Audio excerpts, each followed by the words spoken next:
அப்ப நீங்க 2 பேரும் ஸ்காரை கொண்டுட்டு அவரை முழுசா சாப்பிட்டீங்க. உண்மை சொல்லணும்னா அவன் தொடக்கலையை தொங்க விட்டு தின்னேன். ஆனா எங்க அப்பா ஸ்காரை அவர்தான் ஜெயிச்சேன்னு சொன்னாரு.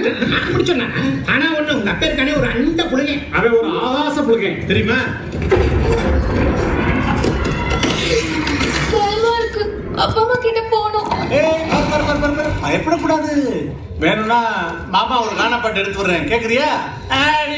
வேணா இப்பதான் ஆரம்பிச்சிருக்கோம். நீ பாட்டு பண்ணி ஆட்டத்தை கலக்கிற. இந்த வயசுல சிம்பா அப்பாவை கொண்டும் தப்பா நினைச்சிட்டு இருந்தான். ஆனா பாட்டு எடுத்து விட்டோன்னு அடுத்த செகண்டே மஜா ஆயிட்டல. அதுக்காக நினைச்ச உடனே பாடிட முடியுமா? ஒரு கலைஞனுக்கு மூடு வரணும். என்ன பேசுற? சிம்பா 6 வருஷம் தொடர்ந்து பண்ணா. இப்ப யார்தா இல்லைன்னா வேணாம். அது ரான் 3 நாள் வரை குதிரை தாழ்வான போது என்ன அவன் நம்ம சொல்றது எல்லாத்தையும் கேட்டாக்கியா? தயவு செய்து எங்களை காப்பாத்து. எப்படியாவது காப்பாத்து. அது ரஃபிகி. ரஃபிகி ரஃபிகி